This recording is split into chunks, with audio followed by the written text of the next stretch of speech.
Kilig so much nga ang nag-viral na video ni Kobe Paras at Kylene habang ito ay nasa parang kasiyahan kasama ang kanilang mga kaibigan. Si Kyan nga ay hindi mapigilan ng kanyang kilig habang ito ay nakakondong kay Kobe Paras na siya namang kinakantahan ng hinahanap-hanap kita.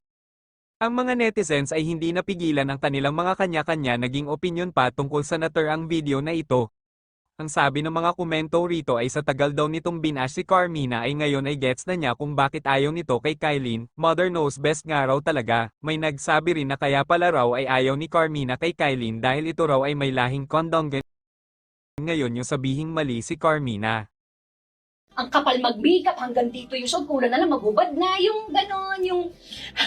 So, ano reaction mo? I will not say anything until they open it. Kaya pag sabihin, oh ma'am, kamusta? Okay ba siya sa'yo? Bait ba There's siya? always Okay a way to say things. Jelly. Na you will keep respect. I have to be careful. If there are, I know it's so easy to make a mistake, but Yeah. pagdating sa ganyan, I cannot make a mistake because one wrong word, one wrong tone, Kaya nga, it will set the tone Jelly, for the relationship my children will have. Jelly, naniniwala ako sa iyo, kaya mo yung words. Yung tone. hindi kaya nga siguro it's really important. Lord. Kasi pwede mo sabihin ganito Give me eh. the right tone. Kasi pwede mo sabihin ganito eh. Sabi mo, Lord, sana makalimutan ko agad yung eksena nito. Lord, please, help me forget. Kasi maniniwala ako dun sa words eh. Pero yung Oo. tone, sabi niya, I really like her, no? Kasi yun yung maganda dito. Kasi yung gigil. Hirap, no?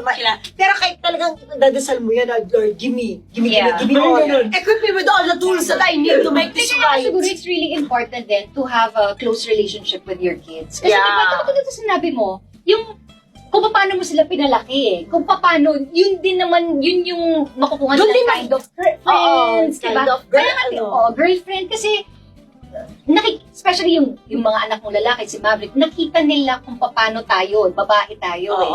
Si Cassie naman kung paano rin yung sister niya. So more or less, ako feeling ko, this is my case sa feeling ko, sa friends, wala akong problema. Wala akong, wala eh. Siguro nga, dahil nga sa pagpapalaki namin or sa guidance or sa constant communication na Constant yung mga communication. dapat iwasan. Kasi syempre, lalo na pag nag-big school na, diba? You know, kasi you can choose your friends. You can't choose your family, but you can choose your friends. So, parang siguro, para bago pa umabot sa ganon, yung foundation muna. Kailangan sakto eh, solid eh. Hindi ko naman Instill sinasabi mo na, na sa kanila oo, yung- hindi ko sinasabi maging perfect kayo, but, you know, alam niyo naman siguro kung yung right Tama and